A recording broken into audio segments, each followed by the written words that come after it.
नमस्कार बंधुरा सबाइके जयर कथा चैनेले स्वागत जानाई। आज के आमार रेसिपि फिश बल जेटा तोमादेर संगे आमी शेयर करब। এই फिश बल बानाते आमी दु रकम माछेर व्यवहार करेছি, कातला माछ एबं छोटो छोटो चिंगड़ी माछ। এই दु रकम माछकेই आमी নুন हलुद एबं एकटु लेबुर रस दिए प्रथमे एकटु सिद्ध करे निয়েছি। एखाने आमी 200 ग्राम कातला माछ एबं खोसा और माथा बाद दिए प्राय 150 ग्राम मतन छोटो चिंगड़ी माछ निয়েছি। এখন কাটা বাদ দিয়ে মাছগুলোকে এইভাবে একটু চটকে নিলাম।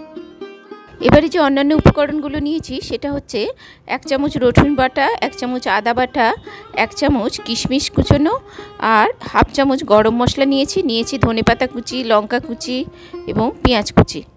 এরপর কড়াইতে তেল গরম করে সমস্ত মশলাগুলো পরপর দিয়ে আমি ভেজে নেব। प्रथमे दिए दिलाम रसुन कुचि, तारपरे आदा कुचि दिए एकटू नेड़े आमी दिए दिब पेঁয়াজ कुचिगुलो। पेঁয়াজ कुचिटा एकटू लाल होले आमी एर मध्य दिए दिब काँचा लंका कुचि एबं किशमिशेर कुचिगुलो एर मध्य दिए दिलाम। पर एर मध्य आमी दिए दिब कातला माछेर माखाटा। এই কাতলা মাছটা কিন্তু খুব ভালোভাবে মশলার সঙ্গে ভেজে নিতে হবে যাতে মাছের আঁশটে গন্ধটা কমে যায়। কাতলা মাছটা একটু ভালোভাবে ভাজা হয়ে গেলেই আমি এর মধ্যে দিয়ে দিব চিংড়ি মাছ মাখাটা। এভাবে দু রকম মাছ মিশিয়ে যদি ফিশ বল করো দেখবে তার স্বাদটা কিন্তু খুব সুন্দর হয়। আমি এখানে হাফ চামচ গরম মশলাগুলো মিশিয়ে দিলাম। এখন এতে দিয়ে দিলাম হাফ চামচ করে হলুদ, নুন ও চিনি। এগুলো আগে দিলেও হবে। এখন সমস্ত কিছু খুব ভালোভাবে নাড়াচাড়া করে মিশিয়ে নিয়ে আমি এরপরে উপর থেকে দিয়ে দিব 3 চামচ ব্রেড ক্রাম্ব, যেটা বাইন্ডিংয়ের কাজ করবে।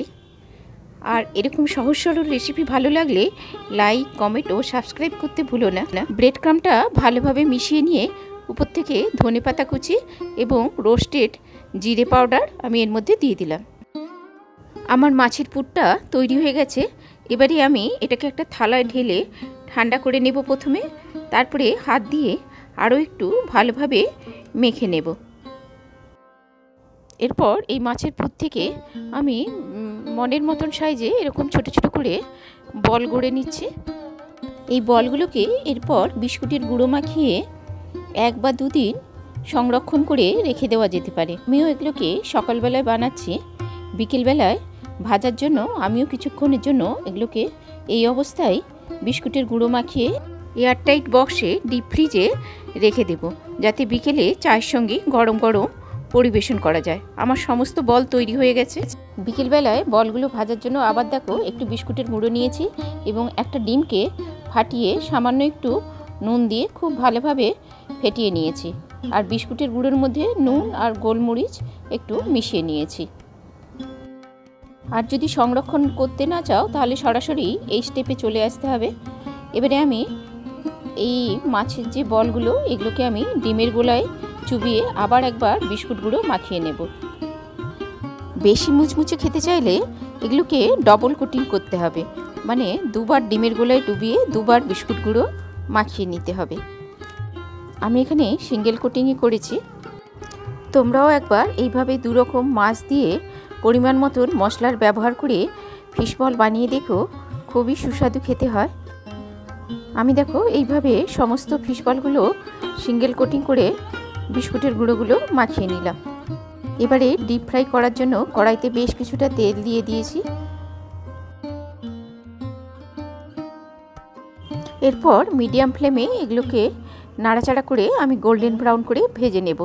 খুব বেশি হাই ফ্লেমে রাখা যাবে না, উপরটা পুড়ে যাবে, ভেতরটা হবে না। আবার বেশি লো ফ্লেমে রাখলেও তেলটা বেশি শোক করে নেবে এবং বেশি অয়েলি হয়ে যাবে। তো আমার ফিশ বলগুলো দেখো কালার চলে এসছে। এইভাবেই আমি সমস্ত ফিশ বলগুলো ভেজে নেব। নতুন পুরাতন সব বন্ধুদেরই এতক্ষণ সময় সঙ্গে থাকার জন্য ধন্যবাদ জানাই। এইভাবে দেখো আমি সমস্ত ফিশ বলগুলো ভেজে নিয়েছি। এবারে পছন্দ মতন স্যালাড এবং সসের সঙ্গে পরিবেশন করে নিলেই আমার তৈরি হয়ে যাবে সুস্বাদু ফিশ বল। এইভাবেই সবাই নতুন নতুন রেসিপি ট্রাই করো এবং সবাই ভালো থেকো।